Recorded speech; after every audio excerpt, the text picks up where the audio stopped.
That was my thumbnail.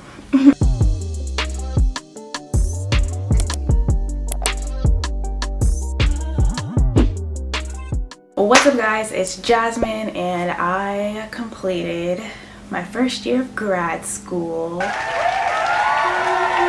Yeah, so in this video I'll be telling you 3 things that I learned and 3 things that I would change. I have 2 semesters left and I'll be graduating hopefully next year. I say hopefully because nothing is ever promised, so yeah, but I'm on track to graduate next summer. But without further ado, let's just get right into all the things that I learned because it might help you. So so the first thing I learned is that a lot of degrees are geared towards professionals. A lot of graduate degrees are geared towards professionals. Most people already work in the related field that their degree is in, that the graduate degree is in. Which was kind of awkward for me because I need this degree to become a professional, and a lot of people were already professionals in the kinesiology field at some capacity. So for me, I have an exercise science bachelor and I went straight into getting a master's. I don't have any fancy profession as like a physical therapist assistant or working as a personal trainer. Me, I just want to be a professor. So yeah, it's kind of awkward for me, but that's something I realized is that a lot of people get graduate degrees because they want to go higher within their field. My degree, I feel like my degree is it's not so geared toward professionals that I don't relate. Like I'm still able to do the work, I'm still able to learn.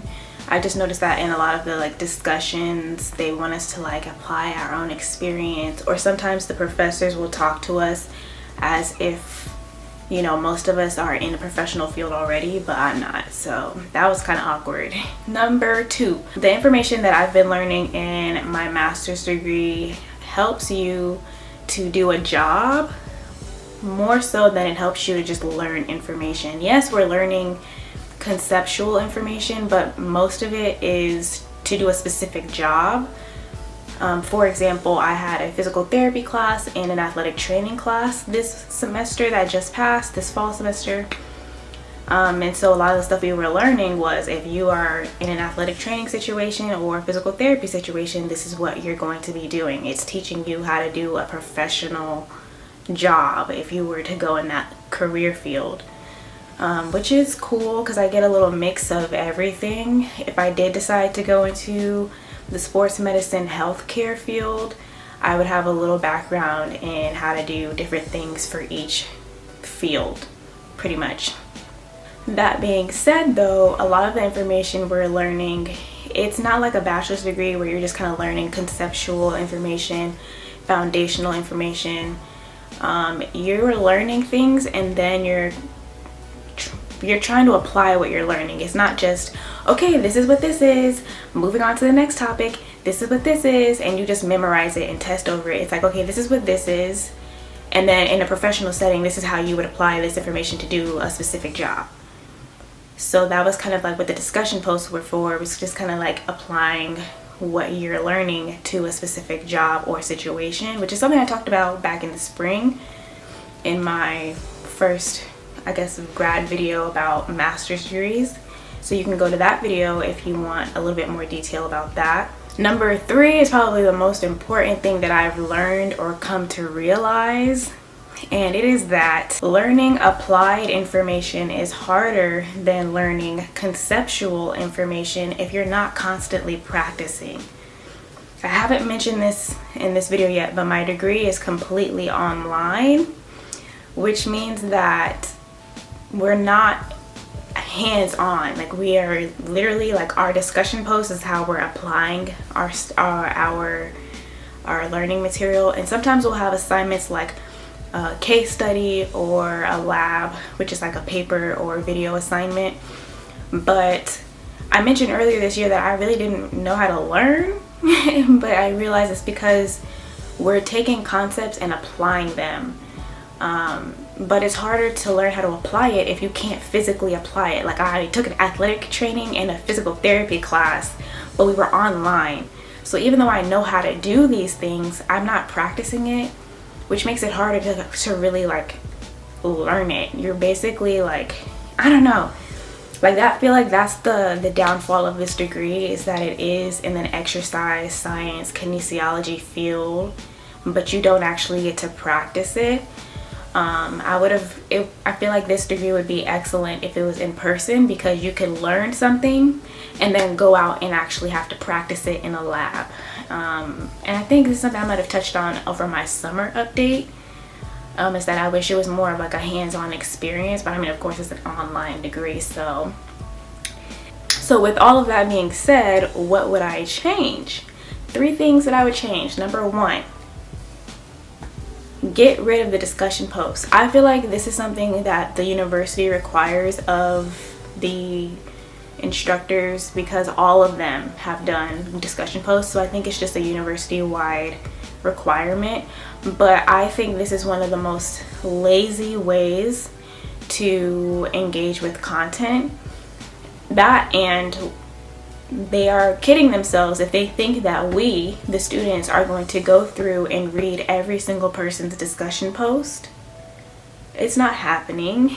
And even though it gives us a way to apply the information, there's other ways that we can apply this information. For example, one of my classes, my athletic training class, we did case studies, which was cool because like you get a scenario and then there's questions. So what would you do?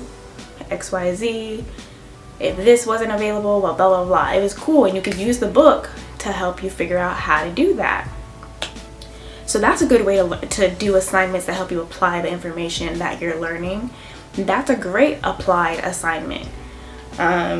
Or labs. In my physical therapy class, we did labs where we would have to show, ourselves like stretching someone or doing a balance activity, things that actually give us a chance to either do something physical or apply it and use the book and get more reps with the book, because you have to use the book to be able to get those assignments right, basically. Whereas a discussion post is a little bit more open-ended. You can find research articles to support what you're saying. If I want to really learn this information, I would rather do assignments that require me to be in the book, you know what I mean, rather than oh, let me just reply to all these people. I get the use of discussion posts, but no. Number 2, this is kind of bouncing off of what I just said about the discussion posts and how there are some assignments that actually require us to be in the book. Because the thing that I found that was kind of counterintuitive for me personally is that our assignments apply the information and then our tests are more conceptual. I think that they should both be applied. And what I mean by that is this. I'm going to give an example. Let's say somebody hurts their wrist, right? An applied question would be, Katie fell off a balancing beam during gymnastics practice and she has a obvious bone displacement and is complaining of tingling feeling in her ring and pinky finger. What is the most likely cause of the tingling sensation? And you could say, based on the book and learning the anatomy of the forearm and the wrist, you would be able to draw like, the ulnar nerve is in this area, and if her bones are kind of like interfering with that nerve, that could probably be what's causing the tingling feeling in her ring and pinky fingers. That's an applied question. A conceptual question would be, what nerve passes through the blah blah blah blah blah blah, and you would just be like, the ulnar nerve. So if we're doing applied assignments throughout the week, let's do applied test questions, because after all, this is what, from number 1, the first thing I learned, it's geared towards professionals, right? So let's test us as if we're in a professional setting, right? Applied questions. Something I found reviewing the test questions, because on Canvas you can go back after the test and look at the questions to see what you got right and wrong. And when I would look through the book, it's like most of those questions were taken like right out of the book and put in question form. If we're doing applied, if we're applying concepts throughout the week, let's continue the ball, let's keep the ball rolling and have to apply those concepts on the test rather than just have the concepts memorized. I feel like memorization is great for a bachelor's degree, but if you're going to have a degree that's geared towards professionals, then make it all cohesive. Because then it's like, oh dang, I have to go back to my bachelor degree study methods to do well on the test, but now I'm learning like master's degree study methods to do the assignments. I'd rather just apply one type of learning and studying habit towards everything. But I can understand the pros of having conceptual tests and applied assignments because it helps you to get a balance between knowing the concepts and applying, so I get it. But that's just what I would personally change. Number 3 that I would add is to add a lecture. Even though this is online, I think that students still benefit from having that face-to-face with the professor, and it might be pre-recorded, but because some professors are not very good at lecturing, so I understand that, but it gives us the chance to hear a professor explain it in a different way than it's already put in the book, which is beneficial for some people because sometimes the repetition helps to hear it, to read it one way, see it explained another way, maybe even add a YouTube video in the middle of your lecture. And by a lecture, I don't necessarily mean everybody has to get on a computer at this time on Zoom and listen to the teacher talk. No, since it's online degree, take that time, that creative freedom, or that freedom to be more creative. And this is just me talking from a creative standpoint because I feel like I'm a creative person. But record yourself doing the lecture, and maybe in the middle of the lecture, insert a YouTube video that would help us understand. And then that way, and then post the lecture at like the beginning of the week, Sunday of every week. And then we can watch the lecture video anytime throughout the week to help us with the assignments, right? And go back to it constantly if we need to. And then it gives us also a chance to like ask questions if we need to. Like, oh, I was listening to the lecture and I heard you explain it this way and it made me realize that I don't really understand that. So it gives us a chance to ask questions. When I read the book and I have questions, it's just kind of like, yeah, whatever. But if a teacher is explaining it to me, I'm like, wait a minute, what? It gives me an idea of like, when the way a teacher teaches kind of gives you an example of like what they focus on for the tests. Also, that's a benefit of lectures. So it just that's just something that I would add personally.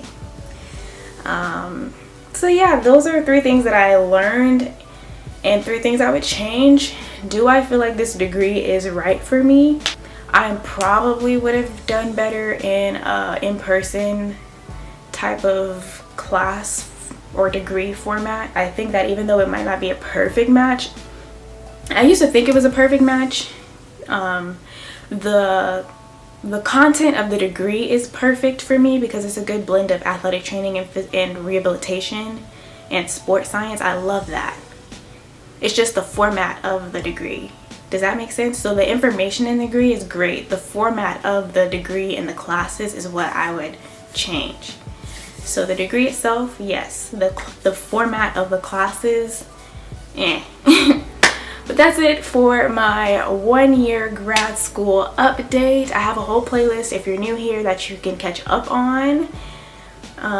It's been a quick year, to be honest.